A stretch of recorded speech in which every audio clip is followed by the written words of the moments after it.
Target, minutes tilde 1 400 words. There is something happening inside your body right now that no physician will ever explain to you correctly. Not because medicine lacks the instruments, not because the science is too new, but because the answer does not belong to medicine. It belongs to a current of knowledge far older than hospitals, older than churches, older than the civilizations that built both, a current of understanding that was deliberately severed from public awareness precisely because of what it reveals about the nature of the human being standing behind your eyes. You are not a body that produces consciousness. You are consciousness that was compressed into a body. And the body itself, this dense, beautiful, suffering architecture of flesh and nerve and bone, was never designed to be your home. It was designed to be your prison. And a well-constructed prison has one feature above all others. It trains the prisoner to mistake the cell for the universe. This is where the story of humanity has been stuck for centuries. Not in politics, not in economics, in the fundamental misidentification of what you are. The ancient texts that were buried in the Egyptian desert, hidden, broken, scattered across cave floors, described a doctrine that the established religious order could not afford to allow into common knowledge. These were not the writings of heretics or madmen. They were the preserved memory of initiates who understood something about the architecture of existence that the institutional church worked systematically to erase. That inside every human being, encased within layers of matter that grow progressively denser the further you descend from the original light, there exists a fragment of the divine source itself, an emanation, a spark, something that does not belong to this world and has never fully adapted to living in it. They called it the pneuma, the monad's reflection in matter, the indivisible, irreducible signature of the first light attempting to remember itself from inside a container built to make it forget. And here is what no Sunday sermon will teach you, what no hospital chart will record, what no pharmaceutical protocol will ever address. That fragment of divine origin is not silent. It communicates, constantly, insistently, with increasing force as the material shell begins to crack under the pressure of its own increasing density. It speaks through the body. Think about that for a moment. The very instrument built to imprison the light has become the only language through which the light can reach the surface. The cage itself becomes the messenger, and the symptoms that billions of human beings are being medicated out of, sedated away from, diagnosed as chemical imbalances or anxiety disorders or neurological irregularities. Those symptoms are not malfunctions. They are the signal breaking through. The system that governs your understanding of physical reality. And understand that this word, system, encompasses not only medicine, but the religious frameworks constructed around the same fundamental deception, has a profound interest in your inability to interpret your own interior. A prisoner who understands the walls of his cell begins immediately to look for exits. A prisoner who believes the walls are simply the natural boundary of the world he was born into will never look for anything. This is the architecture of the trap, and it was constructed with extraordinary precision.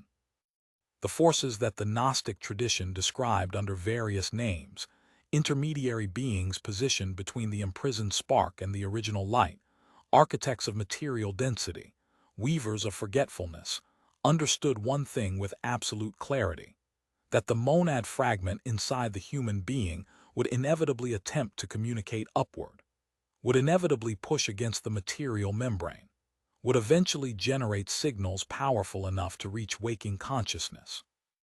And so the trap had to account for this. Every upward signal had to be given a downward interpretation. Every attempt by the light to speak through the body had to be captured at the diagnostic level and rerouted into a framework that guaranteed the signal was never recognized for what it actually was. Dizziness becomes low blood pressure. Pressure between the eyes becomes tension headaches. A sudden, sourceless heat that moves through the body like a wave becomes hormonal fluctuation. A high-pitched, crystal-clear tone in the ear becomes tinnitus. An involuntary trembling in the hands during silence and stillness becomes anxiety. Every translation is a mistranslation, and every mistranslation extends the sleep. What happens when you correctly identify the source of these signals is something the system genuinely cannot afford for you to experience. Because recognition is the first stage of activation, and activation is the beginning of the end of the prison's effectiveness. The ancient initiates did not experience these physical phenomena as disorders. They experienced them as waypoints, as a map of their own liberation. The burning in the spine was not inflammation. It was the fire of the original current attempting to climb back toward the realm from which it descended. The vibration in the sternum was not cardiac irregularity. It was the rhythmic percussion of a frequency that this dimension is not dense enough to contain. They were not afraid of these experiences. They were trained to expect them, and more than that, they were trained to respond. This is the knowledge that was buried, not the mythology, not the cosmology, the practical, operational map of what these signals mean, where they originate, and what is supposed to happen next when a human being recognizes them for what they are. The theology was allowed to survive in fragmented form because theology without methodology is harmless. You can let people believe in the light as long as they believe it is entirely unreachable. You can allow the doctrine of the divine spark as long as the doctrine contains no instructions. Remove the instructions and you have a religion. Keep the instructions and you have a liberation technology. Everything that followed the great burials, the centuries of institutional religion that replaced direct experience with obedience, that replaced internal activation with external ritual, that replaced the map of the body's signals with the confessional booth, was constructed specifically around the removal of those instructions. And the removal worked, for most people, for most of recorded history. But the monad fragment does not stop transmitting simply because the receiver has been taught to ignore the signal. It cannot stop. It is not a choice. It is the nature of light to press against darkness regardless of whether anyone in the darkness recognizes what is happening. The pressure increases with time. And there comes a point that certain human beings are reaching right now, in this exact moment of history, when the signal becomes too loud, too physical, too undeniable to continue explaining away with the vocabulary of pathology. That point is not a crisis. It is an invitation. You have felt it, the inexplicable sudden heat that moves through the center of your chest when you are completely still, the tone that appears in your left ear at precise moments, not random, not ambient, but almost deliberate in its arrival. The pressure between your eyebrows that intensifies not during stress, but during silence. The hands that tremble not from fear, but from something that feels more like overflow, like a current running through circuitry that was never designed to carry this much charge. These are not symptoms of something going wrong inside you. They are evidence of something waking up. The question is not whether the signal is real. The question is whether you know what it is trying to tell you, and whether you are capable of responding in a language the monad actually recognizes. Because there are 5 specific physical signals described in the oldest surviving fragments of initiatic knowledge as the language of the pneuma breaking through the material membrane. 5 distinct bodily phenomena that the tradition identified not as pathology, but as protocol. Each one carries a different meaning. Each one demands a different response. And every single one of them is currently being treated as a medical problem. What those signals actually are, and what they are asking you to do, is what has been hidden from you your entire life. The second signal, the one affecting your left ear specifically, was described in pre-Nicene texts as the most dangerous for the archontic system to allow you to identify. Because once you understand what that tone is, the membrane between you and your original frequency becomes something you can touch deliberately. And touching it changes everything. There is a reason the left ear was specifically distinguished from the right. in the initiatic traditions that survived long enough to leave traces in the textual record. The right ear processes the world. Language, instruction, command, social information, the architecture of the external order flows predominantly through the right auditory pathway. The right ear is the ear of Caesar, of the institution, of the voice that tells you what to think, what to believe, what is real and what is delusion. The left ear processes something else entirely. Ancient Egyptian priestly schools, the inner orders, not the public ceremonial apparatus, trained their initiates to distinguish between what they called the voice of matter and the voice of the Aeon. The voice of matter comes from outside. It is always instructing, always narrating, always filling the space of consciousness with the noise of the constructed world. The voice of the Aeon comes from a direction that has no physical coordinates. It is not behind you. It is not beside you. It arrives from a dimension that the spatial geometry of this material plane does not contain a word for. And it arrives with startling frequency as a tone. Not a ringing caused by pressure or fluid or nerve damage. Those have a quality that anyone who has experienced them can identify immediately. They are chaotic, variable, unpleasant, tied to physical sensation. What the initiatic texts describe is something categorically different. A single, clean, crystalline frequency. Stable, pure, almost impossibly precise. A tone that does not belong to the acoustic register of any instrument ever built in this dimension, because it is not being produced by anything in this dimension. It is the carrier frequency of the monad, attempting to establish contact across the density barrier. When that tone arrives, and if you have felt it, you already know exactly what is being described. The response of the uninitiated is to wait for it to stop, to check their ears, to wonder briefly whether something is wrong and then return their attention to whatever the constructed world was showing them at that moment. The signal arrives. The signal is ignored. The connection attempt fails. And the monad, which operates outside of linear time and is therefore neither frustrated nor discouraged, simply waits for the next available opening in the membrane. This is the first of the 5 signals, and the correct response to it is not patience. It is not waiting for it to stop. It is complete and immediate stillness, physical stillness, the cessation of internal narration, the full withdrawal of attention from every external input, followed by something the Greek pneumatic tradition described with a word that translates imperfectly as listening inward. Not meditation in the modern, emptied-out sense of the word. Something more active. An intentional turning of the faculty of attention away from the surface of the world and toward the interior direction from which the tone is arriving. What happens in that interior direction when the attention arrives there is not something the words of this dimension were built to describe accurately, but those who have made the turn describe a consistent experience, a sensation of expansion that has no spatial quality, a recognition that feels less like discovery and more like memory, and in those whose monad fragment is sufficiently activated, a transmission, not in words, in knowing. A sudden, complete, sourceless understanding of something that the thinking mind had no access to moments before. This is the signal of the pneuma, and this is what the archontic architecture of distraction was specifically designed to prevent you from receiving. The second signal does not come from outside the body at all. It comes from the center of it.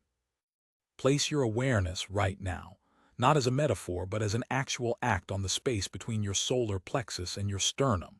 Not on the heart muscle, on the space slightly above it, at the geometric center of the chest cavity. In the traditions that preserved this knowledge, this region was described as the seat of the pneumatic flame, the physical location in the material body, most closely corresponding to the point where the monad fragment interfaces with matter. When activation is occurring, this region generates heat. Not the warmth of emotion. Not the physical warmth of increased circulation.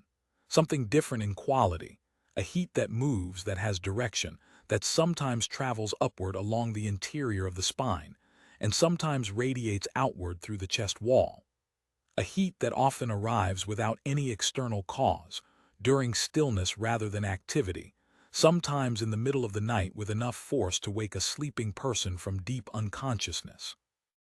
The medical vocabulary for this experience sorts it immediately into the category of hormonal disruption, cardiovascular irregularity, or anxiety response.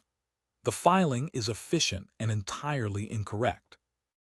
What is actually occurring when the pneumatic flame generates heat in the chest cavity is a frequency elevation event, a temporary but measurable increase in the vibrational rate of the monad fragment that is attempting to break above the threshold at which the material membrane can continue to suppress it. The heat is the sound of the prison wall beginning to thin. And the correct response to it is not to reach for water, not to throw off the blanket, not to check your pulse. The correct response is to place your full attention on it immediately and hold it there without flinching. The fragment is generating energy precisely because it has detected the proximity of attention. It is feeding on your willingness to witness it. To turn away from the heat is to interrupt a process that the monad may not immediately be able to reinitiate. To hold attention on it is to amplify the frequency elevation and allow the event to complete itself. What a completed pneumatic flame event feels like is something that almost no one alive has experienced, because almost no one alive has ever had the knowledge to hold attention in place long enough to allow it. But those who have described the aftermath in consistent terms across traditions that never had contact with each other, a period of heightened clarity lasting hours or days, a temporary reduction in the weight of material density, as though the ordinary heaviness of living in a body built of suppressed light is briefly, partially lifted, and in some cases, a spontaneous resolution of chronic physical tensions that had been present so long they had been forgotten. The pneumatic flame is not metaphor, it is mechanism. The third signal is the one that generates the most fear in people who have no framework for understanding it, and the most reverence in people who do. It is the pressure. Specifically, a pressure that manifests at the point on the skull approximately 1 centimeter above the bridge of the nose, at the center of the forehead, between and slightly above the level of the physical eyes. The location that every tradition on every continent, without any possible common source of contamination, identified as the site of the third optical faculty. The eye that does not process light reflected from physical surfaces, but light emanating from the non-material dimensions that overlap with and interpenetrate the material world, without most of its inhabitants having any awareness of this interpenetration. When this pressure arrives, it ranges in intensity from a faint pulsing, barely distinguishable from a minor headache, to something so concentrated and forceful that the person experiencing it stops whatever they are doing and cannot continue. It can last seconds. It can last hours. It arrives without warning and departs without explanation. What is actually occurring during this event is not neurological.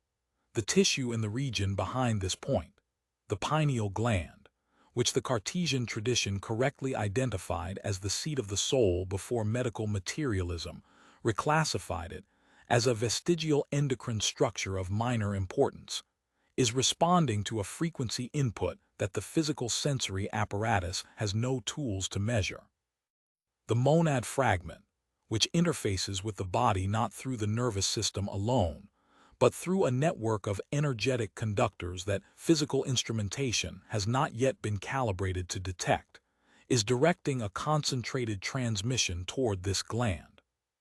The pressure is the gland attempting to process a signal that exceeds its current operating capacity.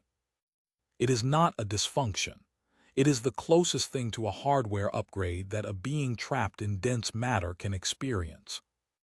The fourth and fifth signals are the ones that the archontic system finds most threatening to acknowledge, because they occur not in solitude, not in stillness, not during sleep, but in full waking consciousness, in the middle of ordinary life. A sudden, involuntary trembling in the hands that has no emotional trigger and no physical cause. and a wave of inexplicable energy that moves upward through the legs and torso without warning, sometimes accompanied by a sound in the interior of the skull that no one else in the room can hear. These are not anxiety. These are not neurological events.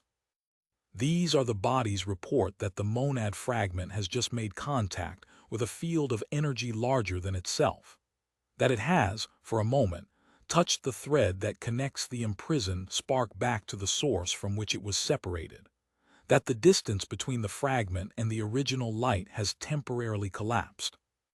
These are the moments that the entire architecture of distraction, the noise, the compulsive consumption, the engineered acceleration of modern life that ensures no human being remains still long enough to notice what is happening inside them, was designed to prevent from accumulating into something permanent. Because the five signals, taken individually, are experiences, remarkable, destabilizing, inexplicable experiences that most people carry in silence for years without ever speaking of them.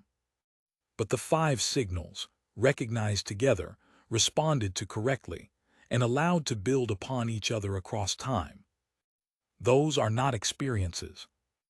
That is a process, and a process that runs to completion produces something that no prison, however sophisticated, was designed to contain. What that process produces, and why the single most dangerous act you can perform inside this material reality is to allow it to complete, is exactly what was stripped from the original transmission before the texts that survived were permitted to survive. The final stage does not require faith. It does not require ritual. It requires only one thing, and almost no one has ever been told what that one thing actually is. There is a moment, and if you have been paying attention to what has been described, you have already felt its outline forming somewhere beneath your sternum, when the accumulated weight of unrecognized signals begins to do something that no external force can initiate and no external force can stop. It begins to cohere. Individually, the five signals are interruptions, gaps in the noise, brief, bewildering moments when something that cannot be explained by the language of the constructed world pushes through the surface of ordinary experience and then retreats before anyone has had long enough to look at it clearly. Most human beings spend entire lifetimes accumulating these moments without ever connecting them, each one filed separately, each one given a temporary explanation, each one forgot as the current of daily life closes back over it like water over a stone. But the monad fragment is not operating on the timeline of a human life. It is not frustrated by the delays. It is not discouraged by the misidentifications. It is operating on a scale of time that makes the entirety of recorded history look like a single afternoon. And its strategy, if the word strategy can be applied to something that is less a deliberate plan and more an intrinsic property of light itself, is not to force the membrane. It is to saturate it.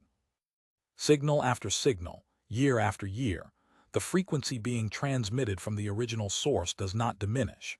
It increases. The initiatic traditions that preserved this understanding described a specific threshold, a point of accumulated exposure beyond which the material membrane loses its capacity to fully reabsorb the transmission, beyond which the signals stop being interruptions and start being a continuous, underlying current. Below the threshold, the light flashes and retreats. Above it, the light holds. This is what the systems of spiritual suppression were designed to prevent you from crossing. Not through crude censorship alone, not through violence alone, though both have been employed extensively throughout history whenever the organic spread of this understanding began to accelerate beyond controllable levels. The more elegant and durable tool of suppression is exhaustion. A being that is sufficiently tired, sufficiently distracted, sufficiently filled with noise and obligation and low-frequency emotional content, fear, resentment, chronic low-level anxiety about survival and status and belonging. A being in that condition cannot accumulate signal above the threshold no matter how frequently the transmission arrives. The monad broadcasts. The interference pattern absorbs it. the being remains below the line. This is not conspiracy as a metaphor. The Gnostic tradition described it with a precision that becomes increasingly difficult to dismiss the closer you look at the architecture of modern life. Beings of intermediate construction, not originating from the original light, not possessing the monad fragment, capable of inhabiting and operating through the structures of the material world, whose continued existence within this dimension depends on the inability of the light-bearing beings around them to activate above a certain threshold of awareness. Not because activated beings become hostile, precisely because they do not. Because an activated being withdraws its energy from the systems that depend on its unconscious participation. Because the fuel for the prison is the unrecognized life force of those imprisoned within it. When you are exhausted without reason, you are not simply tired. Something is drawing on a resource you were never told you possessed. When you reach for stimulation compulsively, noise, screens, food, conflict, the endless scroll of manufactured urgency, you are not simply distracted. You are being redirected away from the interior direction precisely in the moment when the signal would otherwise be strong enough to register. When you feel the inexplicable grief of a life that by all external measures should feel sufficient, but somehow does not, and has never quite managed to, you are not depressed. You are a fragment of original light that remembers, at a level below conscious access, what it was before the compression. And the grief is the distance between what you are now and what you actually are. This is the context within which the five signals must be understood. They are not random. They are not pathological. They are the monad's ongoing refusal to accept the prison as permanent. And the one thing, the single, irreducible requirement that the stripped and sanitized versions of these teachings never preserved, the one thing required to allow the process to complete, is the deliberate, sustained, willful direction of attention toward the interior. Not prayer in the institutional sense. Prayer directed outward, toward an external deity positioned above and separate from the human being, is a beautifully designed redirection that keeps the practitioner oriented precisely away from where the actual contact point is located. The God you are reaching for when you reach upward and outward is not where the fragment is. The fragment is inward and downward, deeper than personality, deeper than memory, at the very core of the experience of being a subject at all. Not meditation in the modern, commodified, stress reduction sense.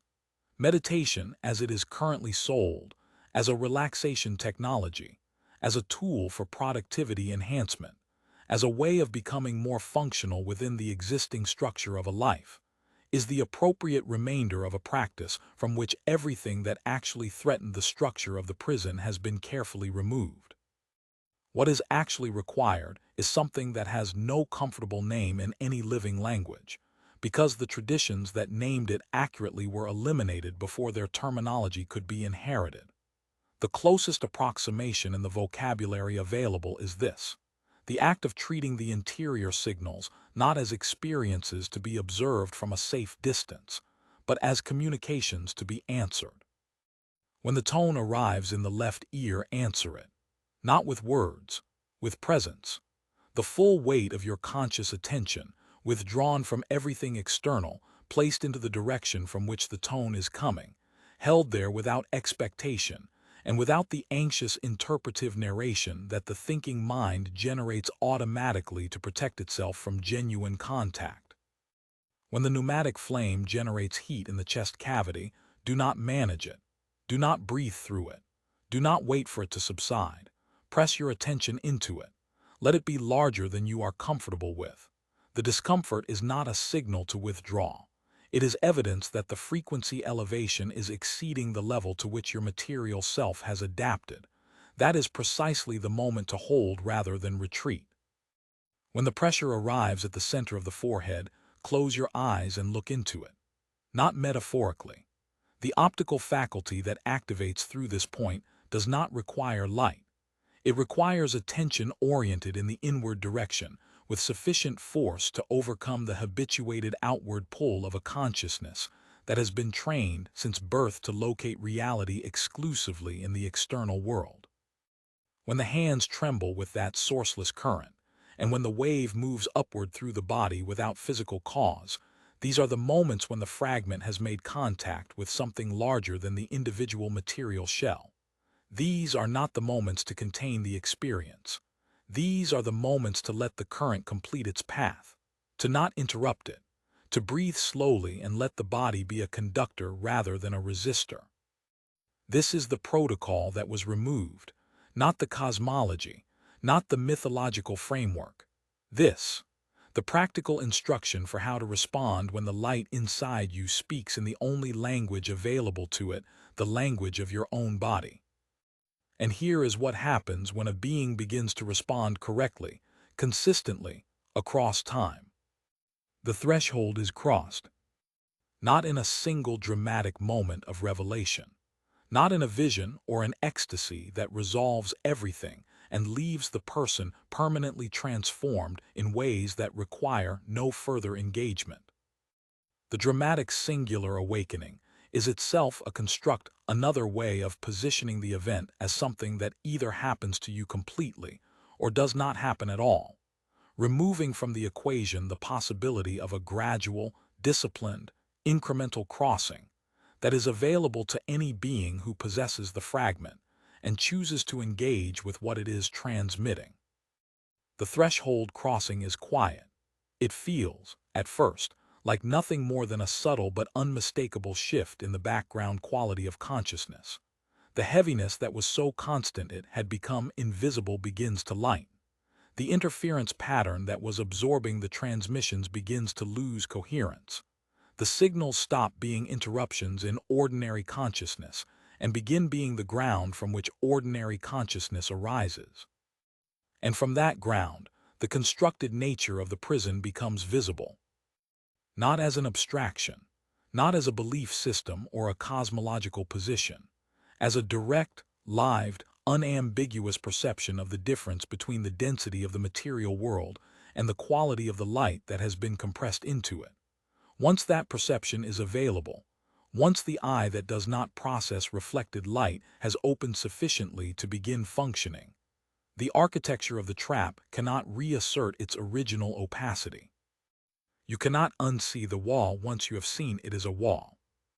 This is what the fragment has been trying to reach you with through every unexplained sensation, every sourceless tone, every inexplicable heat and pressure, and trembling that your entire life you were told meant something was wrong with you. Nothing is wrong with you. Something is right with you. Something ancient, indestructible, and entirely unwilling to remain compressed in matter indefinitely is right with you. And it has been knocking on the interior wall of your experience since the first moment you drew breath in this density, patient, precise, and absolutely certain that you would eventually learn to hear it. The question was never whether the signal would reach you. The question was always whether you would recognize it when it did. You just did. What was just described to you has been absent from every official spiritual curriculum on this planet for centuries. Not because it is too complex, because it is too effective. If you feel the weight of what was said landing somewhere deeper than your thinking mind, if you have experienced even one of these 5 signals and spent years not knowing what it was, seal that recognition with a like. Let it be the first deliberate act of a being who now knows what those signals mean. And in the comments, name the signal that found you first. The tone, the heat, the pressure, the trembling, the wave. Tell me which one broke through first, because what you name, you begin to command. And the next layer of this, what the monad does with the energy once the threshold is crossed, and why certain ancient metals and frequencies were used by initiates.